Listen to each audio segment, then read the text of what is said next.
কিছু বিভ্রান্তি এবং অপপ্রচারের জবাব মেজর ডালিম। বাংলাদেশের ইতিহাসে ৭ই নভেম্বর এর সিপাহী জনতার মহান বিপ্লব দেশপ্রেমের এক উজ্জ্বল নিদর্শন বিধায় যথাযথ মর্যাদায় স্মরণীয়। এ বিষয়ে আমার লেখা জাতীয় বিপ্লব এবং সংহতি দিবস ১৯৭৫ এবং অব্যাহতি আইনসমূহ-তে ঘটনাসমূহের বিস্তারিত বিবরণ তুলে ধরেছি। তার পুনরাবৃত্তির প্রয়োজন নেই। কিন্তু ওই দিনের সংঘটিত ঘটনাবলী নিয়ে যে দ্বন্দ্ব ও বিভ্রান্তি সৃষ্টির চেষ্টা চালানো হচ্ছে তার ব্যাখ্যা দেয়া অতি আবশ্যক যাতে করে পাঠকরা সত্য জানতে পারেন। ৭ই নভেম্বরের ঘটনা কোনো বিচ্ছিন্ন ঘটনা নয়। ৭১-এর মুক্তিযুদ্ধ, স্বাধীন বাংলাদেশের প্রতিষ্ঠা, জাতীয় মুক্তিসংগ্রামের প্রত্যাশায় অর্জিত স্বাধীন বাংলাদেশে এককভাবে ভারতের প্রত্যক্ষ সহায়তায় আওয়ামী বাকশালী একদলীয় স্বৈরশাসনের যাতা কলে জাতির শ্বাসরুদ্ধকর অবস্থা, আর্থিকভাবে দেশকে তলাবিহীন ঝুড়িতে পরিণত করা, ২৫ বছরের গোলামির চুক্তি, শুধুমাত্র ক্ষমতা কুক্ষিগত করার জন্য একদলীয় স্বৈরচারী বাকশালী শাসন প্রবর্তন করে জাতির মানবিক, গণতান্ত্রিক অধিকার এবং বাকস্বাধীনতা হরণ করে বাংলাদেশকে ভারতের করদ রাজ্যে পরিণত করার পায়তারার পরিপ্রেক্ষিতে রাজনৈতিক পট পরিবর্তনের লক্ষ্যেই সেনা পরিষদের নেতৃত্বে দেশপ্রেমিক সামরিক বাহিনী ঘটিয়েছিল ১৫ই আগস্টের সফল সামরিক অভ্যুত্থান। ১৫ই আগস্টের বৈপ্লবিক অভ্যুত্থান, ২ থেকে ৩ নভেম্বর ব্রিগেডিয়ার খালেদ চক্রের প্রতিক্রিয়াশীল কুদেতা এবং ৭ই নভেম্বর এর সিপাহী জনতার বিপ্লবের ঘটনাগুলো একই সূত্রে বাঁধা। একটি বিশেষ মহলের বক্তব্য হল ৭ই নভেম্বরের বিপ্লবের মাধ্যমে জেনারেল জিয়া দেশের ক্ষমতার কেন্দ্রবিন্দুতে অধিষ্ঠিত হন। বলা হয় দেশে বহুদলীয় গণতন্ত্রের প্রতিষ্ঠাতাও নাকি জিয়াউর রহমান। আরও বলা হয় ১৯৭১ সালের চট্টগ্রামের সেনাবিদ্রোহের সিদ্ধান্তের সব কৃতিত্বও নাকি জেনারেল জিয়ার একার। কালুরঘাট বেতার কেন্দ্র থেকে ২৬ থেকে ২৭ মার্চ রাতে প্রেসিডেন্ট হিসাবে স্বাধীন বাংলাদেশ রাষ্ট্র গঠনের ঘোষণা দিয়ে বিশ্ববাসীর সমর্থন চাওয়ার সিদ্ধান্তটিও ছিল জেনারেল জিয়ার একান্ত সিদ্ধান্ত। এসব বক্তব্যের সত্যতা যাচাইয়ের জন্য কিছু তথ্য নিচে বর্ণিত হল। পাকিস্তানের সামরিক জান্তা পূর্ব পাকিস্তানে সার্বিক সামরিক অভিযানের সিদ্ধান্ত চূড়ান্ত করার পর পরিকল্পনার অংশ হিসাবে চট্টগ্রাম থেকে সিনিয়রমোস্ট বাঙালি অফিসার ব্রিগেডিয়ার মজুমদার ও তার একান্ত সচিব তদানীন্তন ক্যাপ্টেন আমিন আহমেদ চৌধুরীকে ঢাকায় ডেকে পাঠায় এবং তাদের সেখানে বন্দী করে রাখা হয়। পাক বাহিনীর মূল টার্গেট ছিল ঢাকার পিলখানার বিডিআর হেডকোয়ার্টার, শান্তিনগরে অবস্থিত পুলিশ লাইন, রাজশাহীর সারদার পুলিশ একাডেমি, চট্টগ্রামের ইস্টবেঙ্গল রেজিমেন্টাল সেন্টার। সেনা অভিযানের কিছুদিন আগেই পাক আর্মি পিলখানার বিডিআর সিগন্যাল সেন্টারটি তাদের নিয়ন্ত্রণে নিয়ে নেয়। দেশের রেডিও এবং টিভি কেন্দ্রগুলোও কঠোর নিরাপত্তা বেষ্টনীর আওতায় নেওয়া হয়েছিল অনেক আগেই। চট্টগ্রামে ৮ম ইস্টবেঙ্গল রেজিমেন্টের কমান্ডিং অফিসার ছিলেন পাঞ্জাবি কর্নেল জাঞ্জুয়া। মেজর জিয়া ছিলেন সেকেন্ড ইন কমান্ড। অন্যান্য অফিসারদের মধ্যে ছিলেন major Shaukat, captain Khalequzzaman, captain Bhuiyan, captain Mohsin, lieutenant Oli, lieutenant Shamsher Mubin Chowdhury প্রমুখ। কর্নেল চৌধুরী ছিলেন ইবিআরসি এর কমান্ড্যান্ট। ক্যাপ্টেন রফিকুল ইসলাম তখন চট্টগ্রামের বিডিআর এর এডজুটেন্ট। ২৫ মার্চ কালো রাতে ঢাকায় বিডিআর হেডকোয়ার্টারে খান সেনাদের আচমকা আক্রমণের খবর পেয়েই ক্যাপ্টেন রফিক তার অধীনস্থ সব বিওপিতে পাকিস্তানি সেনাবাহিনীর সবাইকে নিরস্ত্র করে বন্দী করে বিওপিগুলো বাঙালিদের নিয়ন্ত্রণে নিয়ে নেবার আদেশ দিয়ে যোগাযোগ করেন ৮ম ইস্টবেঙ্গল রেজিমেন্টের অফিসারদের সাথে। ৮ম ইস্টবেঙ্গল তখন শোলশহর এলাকায় ডেপ্লয়েড ছিল। শহরের আইনশৃঙ্খলা বজায় রাখার দায়িত্ব ছিল তাদেরই। সেই সময় মেজর জিয়া কর্নেল জাঞ্জুয়ার হুকুমে যাচ্ছিলেন বন্দরে নোঙ্গর করা জাহাজ এমভি সোয়াত থেকে গোলাবারুদ নামানোর কাজ তদারক করার জন্য। পথে অজস্র লোকের ভিড় আর ব্যারিকেড সরিয়ে অগ্রসর হতে হচ্ছিল তাকে। ঠিক সেই সময় মধ্যরাতে অপারেশন শুরু হয় ক্যান্টনমেন্টে ইস্টবেঙ্গল সেন্টারে। আচমকা হামলায় কর্নেল চৌধুরীসহ শত শত প্রশিক্ষণরত বাঙালি রিক্রুট সেনাকে নৃশংসভাবে ঘুমন্ত অবস্থায় মেরে ফেলে শহীদ করা হয়। সেই অবস্থায় ৮ম ইস্টবেঙ্গল রেজিমেন্টের সম্বেত হতবম্ব অফিসার ও সৈনিকরা বুঝতে পারলেন মেজর জিয়াকে মেরে ফেলার জন্যই তাকে পতেঙ্গা পাঠানো হয়েছে প্ল্যান করেই। কাল বিলম্ব না করে তারা সিদ্ধান্ত গ্রহণ করেন। ক্যাপ্টেন খালেকুজ্জামানকে পাঠানো হয় মেজর জিয়াকে ফিরিয়ে আনার জন্য। কারণ ওয়্যারলেসে মেজর জিয়ার সাথে যোগাযোগ সম্ভব হচ্ছিল না। তার সাথের অপারেটর এবং দেহরক্ষীদের সবাই ছিল অবাঙালি। সেটাই সবার জন্য ছিল মূল আশঙ্কার কারণ। ক্ষিপ্রগতিতে জিপ চালিয়ে আগ্রাবাদের কাছে মেজর জিয়াকে ধরতে সক্ষম হন ক্যাপ্টেন খালেকুজ্জামান। ক্যান্টনমেন্টের ঘটনাবলীর সব কিছু জানার পর জিয়া এবং খালিকুজ্জামান সাথের খান সেনাদের সকলকে মেরে ফিরে আসেন ৮ম ইস্টবেঙ্গল এর হেডকোয়ার্টার শোলশহরে। সেখানে পৌঁছে ক্যাপ্টেন রফিকের বিদ্রোহ এবং ইস্টবেঙ্গল রেজিমেন্টাল সেন্টারে আচমকা হত্যাযজ্ঞের লোমহর্ষক বিস্তারিত বিবরণ জানতে পারেন মেজর জিয়া। সবার সাথে আলোচনার পর সিদ্ধান্ত হয় ইস্টবেঙ্গল বিদ্রোহ করবে। সিদ্ধান্তের পর মেজর জিয়া এবং অফিসারদের একটি দল কর্নেল জাঞ্জুয়ার বাসায় গিয়ে ইস্টবেঙ্গল বিদ্রোহ করেছে জানানোর পর তাকে এবং পাহারারত সব অবাঙ্গালী সেনাদের কাবু করে তাদের মেরে ফেলেন। এরপর সর্বসম্মতিক্রমে মেজর জিয়া ইস্ট বেঙ্গলের কমান্ডিং অফিসার হিসাবে দায়িত্বভার গ্রহণ করেন। এরপরই সারা ক্যান্টনমেন্টে ছড়িয়ে পড়ে বিদ্রোহের আগুন। শুরু হয় পশ্চিমা হানাদার বাহিনীর বিরুদ্ধে সশস্ত্র প্রতিরোধ সংগ্রাম। যুদ্ধের এক পর্যায়ে সিদ্ধান্ত নেওয়া হয় বিক্ষিপ্তভাবে যুদ্ধকারী সেনা সদস্যদের সংঘবদ্ধ করার জন্য ক্যান্টনমেন্ট ছেড়ে কালুরঘাট সেতুর অপর প্রান্তে পজিশন নেবার। সম্মুখ যুদ্ধের পরিবর্তে দীর্ঘস্থায়ী সংগ্রাম গড়ে তোলার জন্যই এই কৌশলগত সিদ্ধান্ত নেওয়া হয়েছিল। সিদ্ধান্ত নেওয়া হয় কালুরঘাটে অবস্থিত বুস্টার স্টেশনের ট্রান্সমিটারের মাধ্যমে স্বাধীনতার ঘোষণা দিয়ে দেশবাসীকে জনযুদ্ধ গড়ে তোলার আহ্বান জানাতে হবে। বিশ্ববাসীকে আবেদন জানাতে হবে স্বাধীন বাংলাদেশকে স্বীকৃতি দিয়ে সার্বিক সাহায্য সহযোগিতা প্রদানে এগিয়ে আসার জন্য। আরও সিদ্ধান্ত নেওয়া হয় সিনিয়র মোস্ট অফিসার হিসাবে মেজর জিয়া নিজেই অস্থায়ী সরকারের রাষ্ট্রপতি হিসাবে সেই ঘোষণা দেবেন। কালুরঘাটে ক্যাপ্টেন হারুন আহমেদ চৌধুরী কক্সবাজার থেকে তার বিডিআর কন্টিনজেন্টের সৈনিকদের নিয়ে বিদ্রোহ করে মেজর জিয়ার বাহিনীর সাথে যোগদান করেন। ২৬ থেকে ২৭ মার্চের স্বাধীনতার ঐতিহাসিক ঘোষণা কালুরঘাটের বুস্টার ট্রান্সমিটার থেকে তরুণ ইঞ্জিনিয়ার সৈয়দ আব্দুস শাকের ও বেতার কর্মী বেলাল মোহাম্মদ ও তার সঙ্গীদের একান্ত প্রচেষ্টাতেই প্রচার করা সম্ভব হয়েছিল। পরে যেকোনো কারণেই হোক জিয়ার ভাষণে পরিবর্তন এনে বলা হয়েছিল শেখ মুজিবের নির্দেশেই তিনি স্বাধীনতার ঘোষণা দিয়েছিলেন। এই ঘোষণার ফলশ্রুতিতে দেশের সর্বত্র প্রতিরোধ সংগ্রাম গড়ে উঠেছিল East Bengal regiment, EPR, police, answer এবং মুজাহিদ বাহিনীর সদস্যদের কেন্দ্র করে।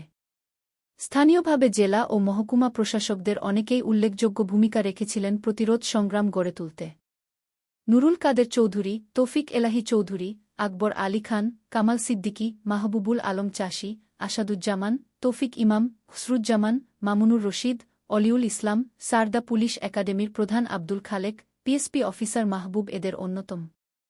এরা সবাই ছিলেন পাকিস্তান আমলের প্রশিক্ষণপ্রাপ্ত চোখ সিএসপি এবং পিএসপি অফিসার। মেজর জিয়ার কালুরঘাট থেকে দেয়া স্বাধীনতার ঘোষণা তার জন্য কাল হয়ে ওঠে। মৃত্যুর আগ পর্যন্ত আওয়ামী লীগ সরকার এবং ভারতের শাসকগোষ্ঠীর চক্ষুশূল ছিলেন জেনারেল জিয়া। তার স্বাধীনতার ঘোষণাকে আজ অবধি মেনে না নিয়ে অস্বীকার করে চলেছে, মুছে ফেলার চেষ্টা করা হচ্ছে জেনারেল জিয়ার নাম দেশের সর্বক্ষেত্র থেকে ইতিহাস বিকৃতির মাধ্যমে। এই কারণেই যুদ্ধকালীন সময় থেকেই প্রবাসী ও ভারত সরকার জিয়াকে সন্দেহের চোখে দেখেছে উচ্চাভিলাষী এক সেনা অফিসার হিসাবে। সেই কারণেই হঠাৎ করে যুদ্ধের প্রারম্ভেই তাকে ১ নং সেক্টর কমান্ডারের পদ থেকে সরিয়ে থিয়েটার রোডের হেডকোয়ার্টারে নিযুক্তি দেয়া হয় স্টাফ অফিসার হিসাবে। পরে যখন শফিউল্লাহ এবং খালেদ মোশাররফের নেতৃত্বে এস ফোর্স এবং কে ফোর্স নামে দুটি নিয়মিত ব্রিগেড প্রতিষ্ঠার সিদ্ধান্ত গৃহীত হয় তখন দেশপ্রেমিক মুক্তিযোদ্ধারা সোচ্চার হয়ে ওঠে। তাদের চাপের মুখে জেড ফোর্স নামে তৃতীয় আরেকটি ব্রিগেড বানিয়ে জিয়াকে তার অধিনায়ক বানাতে বাধ্য হয় মুজিবনগর প্রবাসী ও তাদের মুরব্বি ভারত সরকার। দেশপ্রেমিক মুক্তিযোদ্ধারাই স্বাধীনতার পর সেনা সদস্য হিসাবে গঠন করেছিলেন গোপন সংগঠন সেনা পরিষদ। সামরিক বাহিনী গঠন প্রক্রিয়ায় যদিও এর সূতিকাগার ছিল ৭১-এর মুক্তিযুদ্ধ। জেনারেল জিয়াকে নিয়েই ধাপে ধাপে সদ্য স্বাধীন বাংলাদেশে নিখাত গণমুখী জাতীয়তাবাদী গণতান্ত্রিক রাজনীতির উন্মেষ ঘটিয়ে মুক্তিযুদ্ধের চেতনা ও স্বপ্নকে বাস্তবে রূপ দেবার জন্য দেশব্যাপী সাংগঠনিক তৎপরতা এগিয়ে নিয়ে চলেছিল সেনা পরিষদ। জেনারেল জিয়ার সাথে সেনা পরিষদের সম্পর্কের বিষয়টি কৌশলগত কারণে সুচিন্তিতভাবে গোপন রাখার সিদ্ধান্ত নেওয়া হয়েছিল শুরু থেকেই। স্বাধীনতার পর কর্নেল পদে জিয়াকে পদোন্নতি দিয়ে মুজিব সরকার হঠাৎ করে যখন তাকে বার্মায়, পূর্ব জার্মানি অথবা বেলজিয়ামে মিলিটারি অ্যাটাচে করে সেনাবাহিনী থেকে সরিয়ে দেওয়ার চক্রান্তমূলক সিদ্ধান্ত নেয় তখন সেনা পরিষদই অগ্রণী ভূমিকা পালন করে সেনাবাহিনীতে এই অন্যায়ের প্রতিবাদে উত্তেজনা সৃষ্টি করে শেখ মুজিবের সরকারের উপর চাপ সৃষ্টি করেছিল। প্রবল চাপের মুখে প্রধানমন্ত্রী শেখ মুজিব বাধ্য হয়েছিলেন সেই সিদ্ধান্ত বাতিল করতে। এরপর যখন বয়োজ্যেষ্ঠতার তালিকায় জিয়াকে ডিঙ্গিয়ে শফিউল্লাহকে মেজর জেনারেল হিসাবে পদোন্নতি দিয়ে তাকে সেনাপ্রধান বানায় শেখ মুজিব সরকার তখনও প্রতিবাদী বিস্ফোরণোন্মুখ পরিস্থিতি সৃষ্টির পেছনেও অগ্রণী ভূমিকায় ছিল সেনা পরিষদ। সেনা বিদ্রোহের ভয়ে আতঙ্কিত শেখ মুজিবকে বাধ্য করা হয়েছিল জিয়াকে শফিউল্লাহর সম্পর্যায়ে পদোন্নতি দিয়ে ডেপুটি চিফ অফ স্টাফ নামে একটি বিশেষ পদ সৃষ্টি করে সেখানে জিয়াকে নিয়োগ প্রদান করতে। এক্ষেত্রেও মূল ভূমিকায় ছিল সেনা পরিষদ। এভাবেই জেনারেল জিয়াকে সেনাবাহিনী থেকে বের করে দেয়ার প্রতিটি সরকারি প্রচেষ্টাকেই ব্যর্থ করে দিয়েছিল সেনা পরিষদ। এই পটভূমিকাতেই 15ই আগস্ট সফল বৈপ্লবিক সেনা অভ্যুত্থানের পর পূর্বপরিকল্পনা অনুযায়ী শফিউল্লাহকে অপসারণ এবং সেনা পরিষদের প্রতিনিধি হিসাবে জেনারেল জিয়াকে সেনা প্রধানের পদে নিয়োগ দেন প্রেসিডেন্ট খন্দকার মোশতাক আহমেদ। একই কারণে এয়ার ভাইস মার্শাল তাওয়াব নিয়োগপ্রাপ্ত হন বিমান বাহিনী প্রধান হিসেবে। Rear admiral M H. খানকে রাখা হয় নৌবাহিনীর চিফ হিসেবে। পরবর্তী সময়ে রিয়ার এডমিরাল এম.এ. খানকে নেভাল চিফ পদে নিযুক্তি দেয়া হয় এম.এইচ. খানকে সরিয়ে। 2 থেকে 3 নভেম্বর খালেদের প্রতিক্রিয়াশীল কুদেতার প্রারম্ভে সেনা প্রধান জেনারেল জিয়াকে গৃহবন্দী করা হয়। পরে তাকে বাধ্য করা হয় পদত্যাগ করতে। খালেদ নিজেই মেজর জেনারেল বনে আর্মি চিফ পদ দখল করে নেন। কিন্তু মাত্র 3 দিনের ব্যবধানে 7ই নভেম্বর সেনা পরিষদ ও কর্নেল তাহেরের নিয়ন্ত্রণাধীন বিপ্লবী সৈনিক সংস্থার যৌথ উদ্যোগে সংঘটিত সফল বিপ্লবের পরিণতিতে জেনারেল খালেদ মোশাররফ এবং তার সহযোগী কর্নেল নাজমুল হুদা, মেজর হায়দার ও খালেদের বিশ্বস্ত বন্ধু এবং ভাইরা হুদা পলায়নকালে ক্ষুব্ধ বিপ্লবী সেনাদের হাতে নিহত হন। বঙ্গভবন থেকে দেয়াল টপকে পালাবার সময় কর্নেল শাফায়াত জামিলের পা ভেঙে গেলে পলায়নকালে নারায়ণগঞ্জের কাছে ক্ষুব্ধ জনতা তাকে স্থানীয় প্রশাসকের হাতে সমর্পণ করে। মেজর হাফিজকেও বিক্ষুব্ধ জনগণের হাতে বন্দী হতে হয়। অন্যদিকে সফল বিপ্লবের পর মুহূর্তেই 2 ফিল্ড আর্টিলারি রেজিমেন্টের ভারপ্রাপ্ত কমান্ডিং অফিসার মেজর মহিউদ্দিনের নেতৃত্বে artillery, Lancer, signal, engineer, EME, supply, ordinance, medical কোরের প্রতিনিধিদের নিয়ে গঠিত একটি ট্যাঙ্কের শোভাযাত্রা বিভিন্ন জাতীয়তাবাদী স্লোগান দিতে দিতে সেনা পরিষদের নিযুক্ত আর্মি চিফ জেনারেল জিয়াকে কাঁধে তুলে 2 ফিল্ড আর্টিলারি রেজিমেন্টের হেডকোয়ার্টারে নিয়ে আসে। যখন বিপ্লবীরা জিয়াকে মুক্ত করে নিয়ে আসছিল তখন জিয়াপত্নী খালেদা জিয়া সৈনিকদের হাতে পায়ে ধরে শঙ্কিত হয়ে তাকে না নিয়ে যাবার জন্য কাকুতিমিনতি করছিলেন আর জিয়া অনুরোধ করছিলেন শুধু তার পেনশনটা নিশ্চিত করে দেবার জন্য। তখন মেজর মহিউদ্দিন অভয় দিয়ে খালেদাকে বলেছিল, ভাবি আপনি ভয় পাচ্ছেন কেন? স্যার আমাদের চিফ, সেই পদেই পুনর্বহালের জন্য আমরা তাকে নিয়ে যাচ্ছি। এভাবেই আশ্বস্ত করা হয়েছিল দুজনকেই।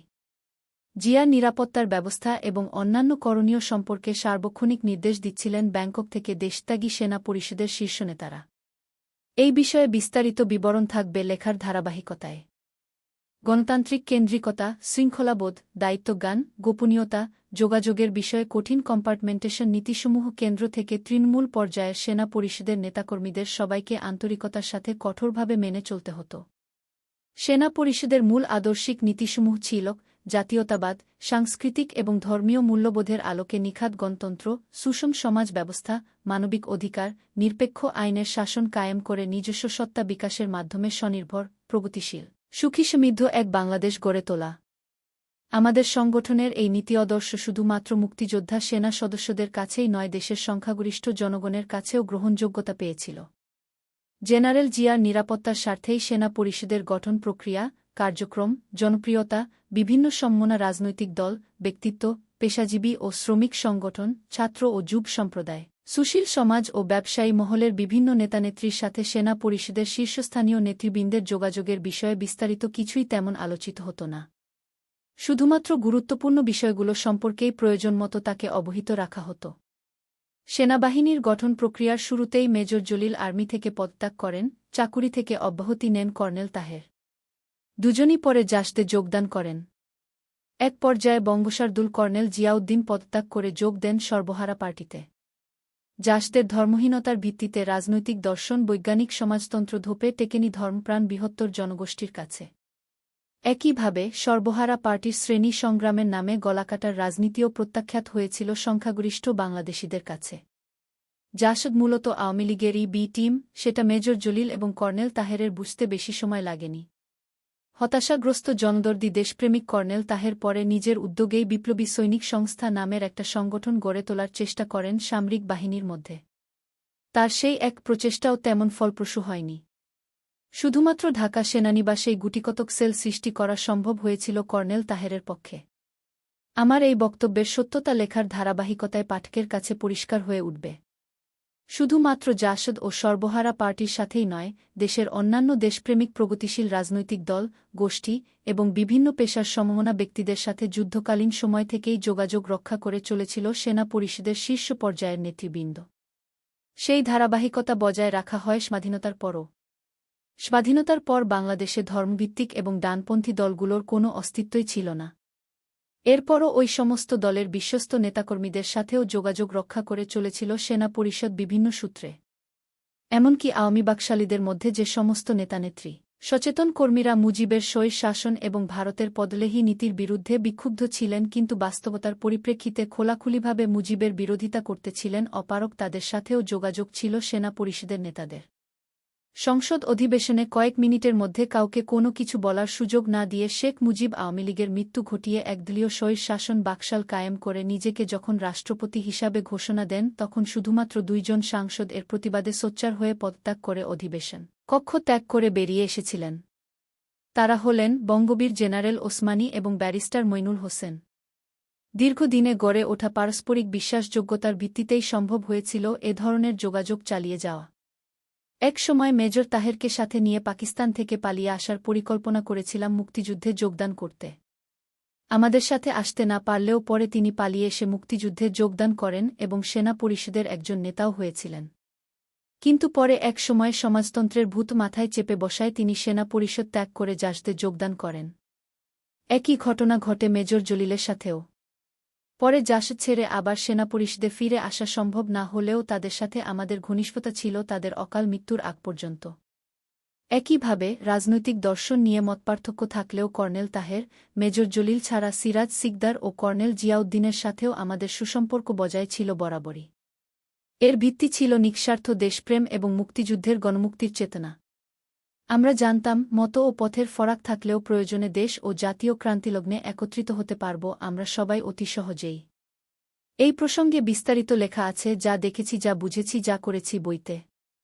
রাষ্ট্রপতি শেখ মুজিবের শাসনকালে বন্দী অবস্থায় বীর মুক্তিযোদ্ধা সিরাজ সিকদারকে নির্মমভাবে গুলি করে হত্যা, রাষ্ট্রপতি জিয়ার আমলে বিচারের প্রহসনের মাধ্যমে হাজার হাজার সেনা সদস্য নিধন, ক্র্যাচের কর্নেল তাহের বীর উত্তমের ফাঁসি, 1981 সালে তৎকালীন সেনাপ্রধান জেনারেল এরশাদের হুকুমে বন্দী অবস্থায় জেনারেল মঞ্জুরকে গুলি করে হত্যা এবং একই সাথে 17 জন বীর মুক্তিযোদ্ধাকে বিচারের প্রহসনে মৃত্যুদণ্ড দেয়া, 1996 সাল থেকে খালেদা জিয়ার 2/3 সংখ্যাগরিষ্ঠ জোট সরকারের আমলসহ দীর্ঘ 14 বছরেরও বেশি সময় সংবিধান বিরোধী খুনের সাজানো মামলার আসামি করে সেনাবাহিনীর প্রতিষ্ঠাতা 5 জন দেশপ্রেমিক মুক্তিযোদ্ধা, colonel Faruk, colonel Shahriar, colonel Mohiuddin, যে জিয়াকে 7ই নভেম্বর মুক্ত করেছিল, মেজর হুদা, প্রাক্তন সাংসদ মেজর মহিউদ্দিনকে অমানবিক অবস্থায় ডেথ সেল এ রাখার পর 2010 সালে মুজিব কন্যা প্রধানমন্ত্রী শেখ হাসিনা খালেদা জোটের মুখে কুলুপ আটা পরোক্ষ সমর্থনে বিশ্ববাসীর তীব্র নিন্দার তোয়াক্কা না করে ফাঁসিতে ঝুলিয়ে এবং গলা কেটে হত্যা,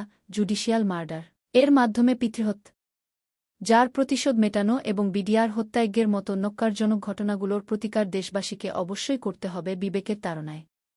তা না করলে নৈতিকতাহীন, অসৎ, বেঈমান, ক্ষমতালোভী নেতানেত্রীদের চাপিয়ে দেয়া কলঙ্কের অভিশাপ থেকে জাতি কখনোই মুক্ত হতে পারবে না।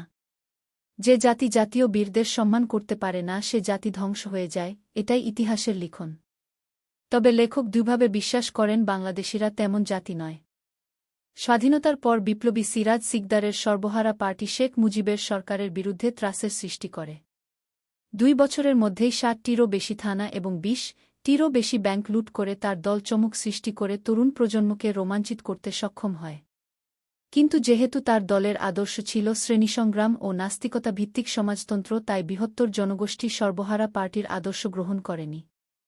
যাই হোক, তৎকালীন ডিআইজি জনাব ই.এ. চৌধুরী তার শ্যালককে সর্বহারা পার্টিতে গুপ্তচর হিসাবে অনুপ্রবেশ ঘটিয়ে তার দেয়া খবরের ভিত্তিতে চট্টগ্রাম থেকে আচমকা সিরাজ সিকদারকে বন্দী করতে সক্ষম হন। সেই দিনই তাকে ঢাকায় এনে রক্ষীবাহিনীর সদর দফতরে রাখা হয়। অকথ্য নির্মম অত্যাচার চালানো হয় তার উপর বন্দী অবস্থায়। যে রাতে শেখ মুজিবের হুকুমে তাকে মেরে ফেলা হয়, সেই রাতের দ্বিপ্রহরে আমি আর গুডুভাই, কর্নেল নাজমুল হুদা, গোপনে রক্ষীবাহিনী প্রধান কর্নেল নুরুজ্জামানের অনুমতিক্রমে তাকে দেখতে যাই সেকেন্ড ক্যাপিটালের সদর দফতরে। সঙ্গে কিছু ফল ও খাবার নিয়ে গিয়েছিলাম, কিন্তু কোনো কিছু খাবার অবস্থা তার ছিল না। মৃতপ্রায় অচেতন অসাড় অবস্থায় তাকে ফেলে রাখা হয়েছিল ঘরের মেঝেতে। গুডুভাই এর এটাই প্রথম দেখা। আমার সাথে দেখা হয়েছে বেশ কয়েকবার, কিন্তু সেই কালরাতে অতিপরিচিত কিংবদন্তির সিংহপুরুষ সিরাজ সিকদারের মুখটাকেও চেনার উপায় ছিল না। সেই লোমহর্ষক দৃশ্য বেশিক্ষণ সহ্য করতে না পেরে বেরিয়ে এসেছিলাম দুজনেই, দুঃখ ও গ্লানির অবর্ণনীয় বেদনা বুকে নিয়ে। পরদিন সংসদের অধিবেশনে দাম্ভিক প্রধানমন্ত্রী শেখ মুজিব স্বয়ং লজ্জাহীনভাবে উচ্চস্বরে গর্জে জানান দিলেন বন্দী অবস্থায় সিরাজ সিকদারকে গুলি করে হত্যার খবরটি। তিনি সংসদে দাঁড়িয়ে দর্পভরে বলেছিলেন, কোথায় আজ সিরাজ সিকদার? এভাবেই সদ্যস্বাধীন বাংলাদেশে বন্দীদের বিনা বিচারে মারার রীতি শুরু করে মুজিব এবং তার আওয়ামী লীগ সরকার। তার এই ধরনের দাম্ভিক উক্তিতে স্তম্ভিত হয়ে গিয়েছিল দেশবাসী এবং বিশ্ববিবেক। তথ্যসূত্র: জিয়া থেকে খালেদা। অতঃপর লেখক মেজর ডালিম। বই পড়ুন, ইতিহাস জানুন, নিজের বিবেক জাগ্রত করুন।